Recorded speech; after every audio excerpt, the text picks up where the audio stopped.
Hello everybody, welcome to my YouTube channel world of social and political science. जैसा कि आप अपनी screen पर देख रहे हैं, आज हम हिस्ट्री की 4 इंपॉर्टेंट वॉर्स के बारे में डिस्कस करेंगे और ये बहुत ही इंपॉर्टेंट है अगर आप किसी भी कंपटीशन एग्जाम के लिए अपने आप को रेडी कर रहे हैं। तो नंबर 1 हम डिस्कस करेंगे 100 ईयर्स वॉर। ये लड़ाई लड़ी गई थी 1337 से लेके 1453 के बीच में। एक तरफ फ्रांस था और दूसरी तरफ इंग्लैंड था। जी हाँ, ये लड़ाई लड़ी गई थी फ्रांस और इंग्लैंड के बीच में और इस लड़ाई को बोला जाता है द 100 ईयर्स वॉर। नंबर 2 पे हम बात कर रहे हैं war of roses.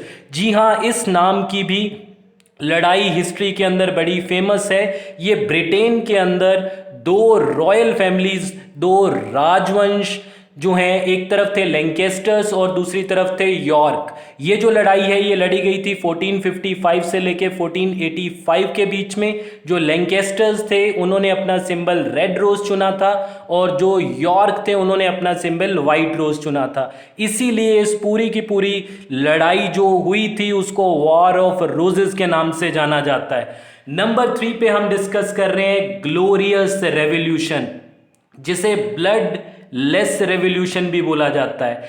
James to जो कि 1688 में इंग्लैंड के किंग थे और इंग्लैंड की जनता इनसे बहुत नाखुश थी क्योंकि ये कैथोलिक धर्म को मानते थे और प्रोटेस्टेंट के अगेंस्ट रहते थे।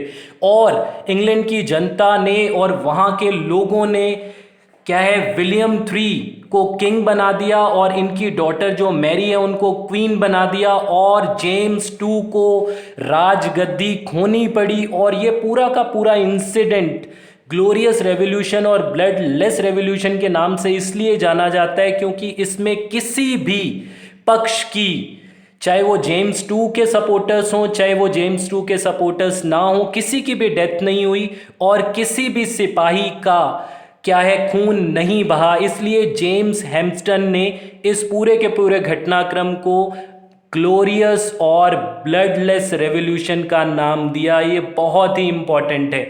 नंबर 4 पे हम डिस्कस करने वाले हैं द क्रीमियन वॉर, जो कि हुई थी 1853 से लेके 1856 के बीच में। एक तरफ रशिया था और दूसरी तरफ कंबाइंड फोर्सेस थी फ्रांस, इंग्लैंड और टर्की की।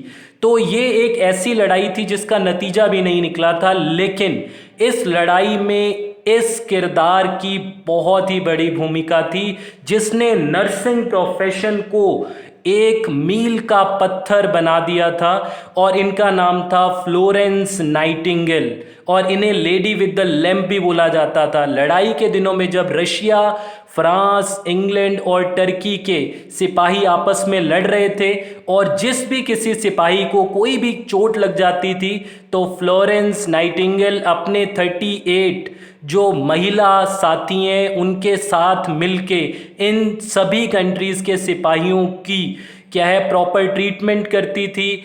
तो ये जो किरदार है ये एसोसिएट है द क्रीमियन वॉर के साथ। तो आपको ये याद रखना है क्योंकि ये बहुत ही इंपॉर्टेंट टॉपिक्स हैं हिस्ट्री के। The 100 years war, war of roses, glorious revolution और द क्रीमियन वॉर। तो अगर आप किसी भी कंपटीशन के लिए जा रहे हैं तो ये क्या है बहुत ही इंपॉर्टेंट टॉपिक है, अपने ध्यान में रखिएगा। और अगर अभी तक आपने ये चैनल सब्सक्राइब नहीं किया है तो इस चैनल को सब्सक्राइब करें और बेल आइकन पे क्लिक करें ताकि आपको लेटेस्ट इंफॉर्मेशन सबसे पहले पहुंच सकें। थैंक यू वेरी मच, बहुत बहुत शुक्रिया।